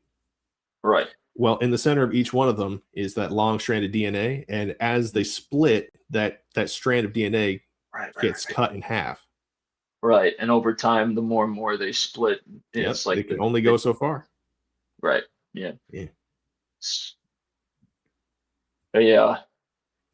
Not bad for a guy my age. I was born in 1907.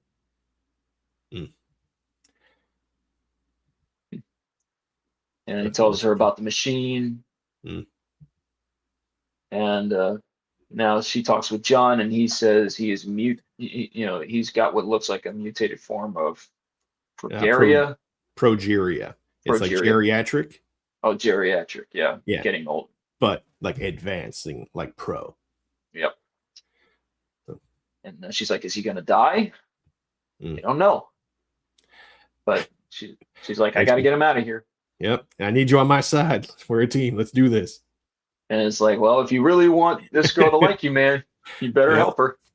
And you gotta love how much this dude's like whole attitude changes after that one kiss. Yep. All right. Like, okay, I'm done. And of course, the lady back there saw the whole thing, and she's like, "You got it, man." Little side eye. She's like, that side eye's great. Yeah, that's always a fun little touch in those moments.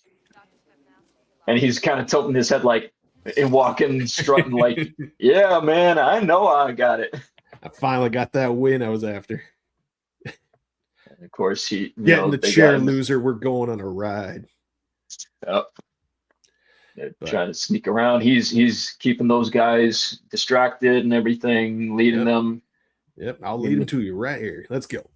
East Wing. They get in the car. Yep. Takes them to the cafeteria. What the hell is going on here? And of course, they get an address for Harry Finley's old house, but who do they get introduced to? It's this His lady. daughter. Yep, Harry Finley's daughter. Yeah. And of course, he tells her who he is, and she says that Harry's dead. She thinks that he might mean somebody else. Yeah. And then he says he But- was my best friend.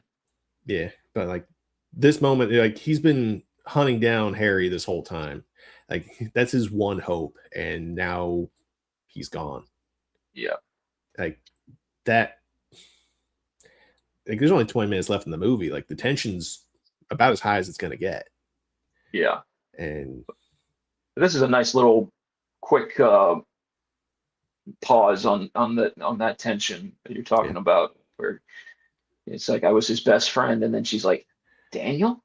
Mm. She's like in disbelief, like, wow, it's really you. Best friend. Yeah. Susan. whoa. So And of course, we learned about Harry Finley's death a little bit, I think.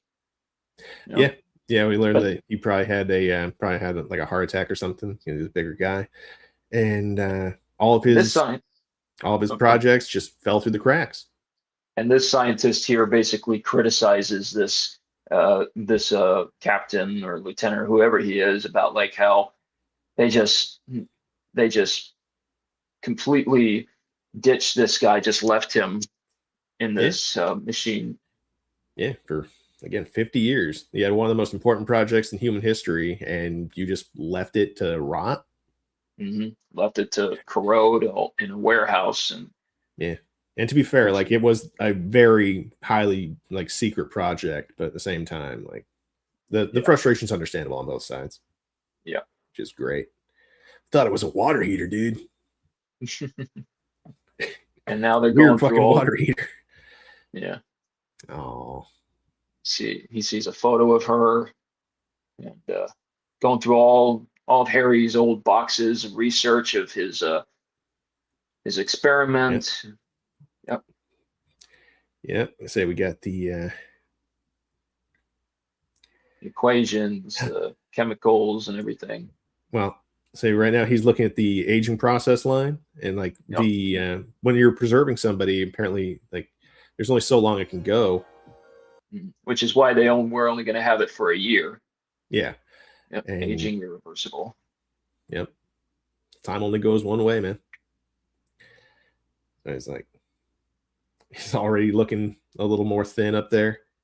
Yeah, that makeup's really good. Mm. Because back when makeup artists were actually really good at their job and they didn't need deep fakes or de-aging. CG Yeah. or Got a AI. nice, yeah. See right there. He already looks like he's a 50, 60-year-old man. Yeah, the lighting goes a long way. Like having it backlit like that. Mm-hmm. Yeah, good stuff. Though the as we'll see later, some of they reach a cap at one point. Yeah, that is true. Yeah, like we And got then, of course, all these books. Maybe we should go back to the hospital, get you treated or something. and then she sees the picture, and that's his old girlfriend. She's like, "Is that your daughter in the picture?" She's like, "Nope, we were never married." And then Susan here says, "That's me in the picture. I was too." And then he's like, "No way. That's impossible. She was dead before you were born." And then she's like, "Daniel, No. she's alive."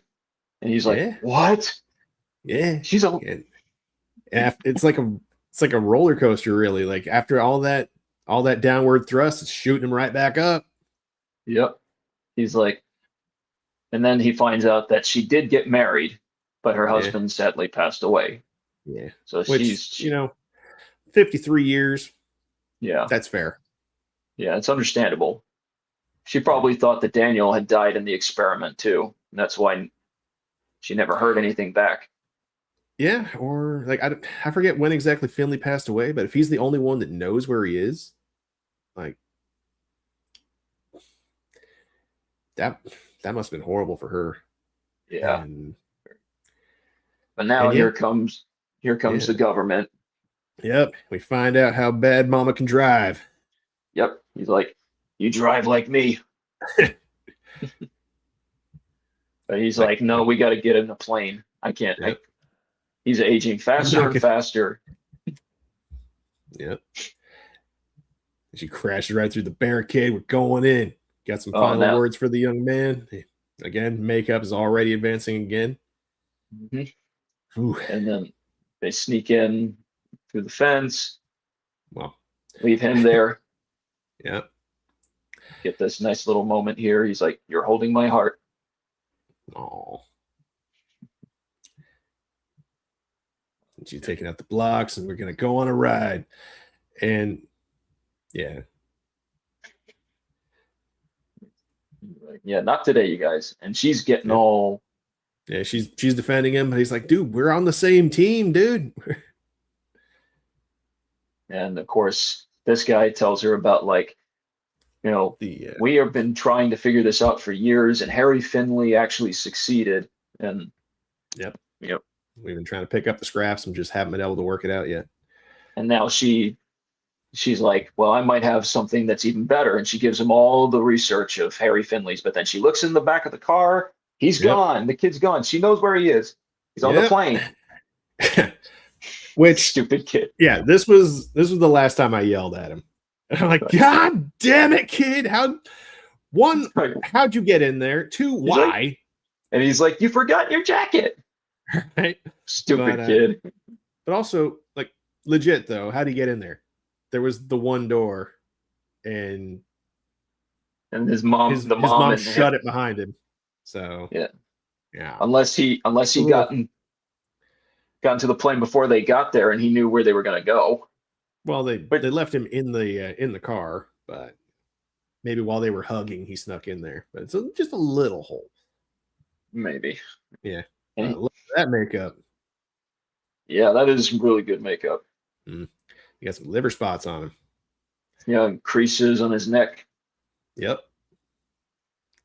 And again, not quite sure if that's a wig or not, but it could be dye. Maybe. Yeah, that is definitely a wig right there because you see how his hairline has kind of thinned a bit there. A little bit. Definitely doesn't look like how he looks now. Yeah. It wouldn't be worth plucking a bunch of hairs just to thin it out. But yeah, like I said, we got these cool sky shots. Yeah, that's some beautiful countryside right there. Yeah. This guy's just holding on to the golden egg. And now he's like, we don't need him anymore. We got what we need. Just leave him alone. Yeah. Yeah, go escort her to go get her son. We'll call it a day. There's the lighthouse from earlier. There's the house. Yep. We saw in those flashbacks. It's the same house, or same old house. And again, spasms hitting him at the worst time. Mhm. But So now, we've trained for this day. yeah, in a tree house with a Yep. bunch of junk. Yep. With door stoppers and light switches. Let's fucking go. Just don't die. Right. And this little kid. Turn right, gears down. Yep. We're gonna land this together. Yeah. Full flaps. And how cool is that? That this kid is Watch the horizon. that this kid's going through the same thing he was at the beginning of the movie. Yeah, that is very true. But like, they're gonna have to actually land it, not crash it this time. Oh, landing with style. Brakes. Yeah. He's like, stop. Yeah, and honestly, I was worried he was going to crash into the house. That's pretty close, especially since that's a real plane. Yeah, and that's a real house. And then he's like, show off. And the kid's like, yeah. Yeah. Oh man, this is so nice. It It's is. just And it's really affecting like his everything. he's really selling that, Yeah, he Yeah. is. the struggle of trying to get up there. Yeah, it's affecting his posture. He's got that old man expression. The neck and everything, the turkey giblets or whatever. The gobble or whatever, or Yeah. waddle thing. Yeah, he's pounding on the Not- door, super weak. Yeah. And even his clothes, they look all baggy and everything, like they're just hanging off of him. Yeah, they might have gone like a size bigger or something. I think so.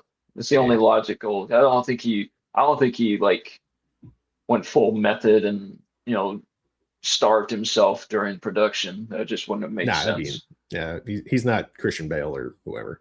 Yeah.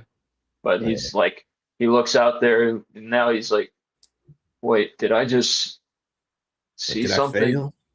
Or like he's worried that maybe he's not going to cross that finish line. Yeah. He's But then gone through all this effort, but there she is. yeah, There's Helen. Same actress. yep. I don't think the makeup on her was done as well. I was gonna say they did her pretty dirty, Yeah. and Him, on the other hand, yeah, but like look at her posture in comparison. yeah, she still kind of stands there like a. I mean, it's not that women that age can't have a good posture like that, No, but like but most of them aren't. yeah, So now, if but she had yeah, like kind of, she could have sold it a little better. yeah. But And you got okay, the seagulls back okay, there. I forgot. Okay, so when in the plane, I said that was the last time I yelled at the kid. That was not the last time. It's coming up. Oh, yeah, because you're like the kid just doesn't need to be a part of this. He needs to just stay out of this. But Yep. that's a really good shot right there. The Yeah. sunset, and she's Yeah. like, she just drops the basket of flowers that she just picked because she's like in absolute disbelief that he's standing there in front of her after all Yeah. of this time. Yeah. Again, 53 years. Mhm. Like that's a lifetime and a half. Yep. And she's Mm. like, Danny, she's just overjoyed, and he's like, he's just, and they just, then Yeah. they don't need to say anything. Absolutely unnecessary. Uh, and of course, you got the lighthouse in the back, and he's like, "So you gonna marry me or what?" He's like, "Took you this long, man." She's like, "Yeah, of course. Better late than never." And of course, they kiss. It's Yep. beautiful, beautiful ending. It's Perfect. amazing. And then fucking Elijah Wood comes out of nowhere. He's like, I want to be here too. Right. And they're all like, "It's nice. It's okay. You can walk along with this." He's like, Yeah. "This is the Fucking girl we literally flew all the way here for. I think you owe me an introduction." third wheeling bitch.